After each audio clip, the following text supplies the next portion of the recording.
নমস্কার। আজকে আমি আপনাদের বলবো প্রত্যেকটা রং নিয়ে, লাল, কালো, সাদা সমস্ত রং নিয়ে কার কী নেচার সেই সম্বন্ধে।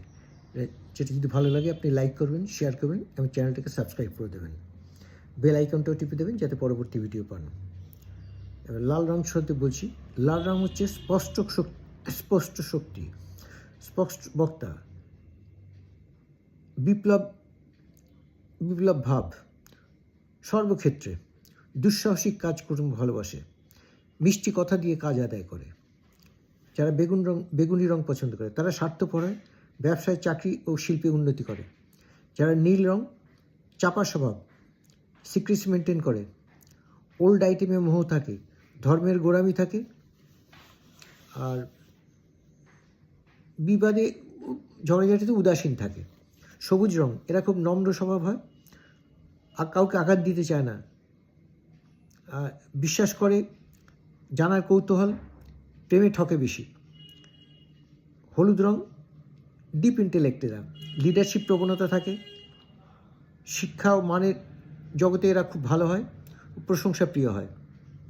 কমলা রং, সামাজিকতায় খুব ভালো হয়, মানিয়ে চলার ক্ষমতা থাকে, জ্ঞান পিপাসু হয়, এরা মানিয়েই চলে বেশি। তারপর হচ্ছে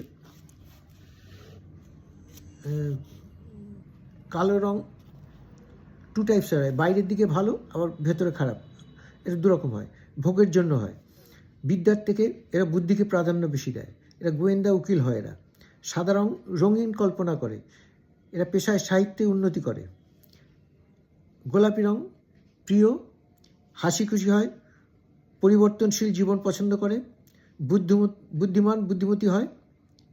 আর অ্যাশ কালার, এরা বেপরোয়া মনোভাব, অন্যের দোষ বলে দেবে। ছাই রং, ব্যবসায় ভালো হয়, এরা অন্যের মতলব বুঝতে পারে। প্রত্যেকটা রঙের ক্যারেক্টার বলে দিলাম, এই দিয়ে আপনারা বিচার করতে পারবেন কোন লোকটা কীরকম, তার ভালোবাসা পছন্দ দিয়ে।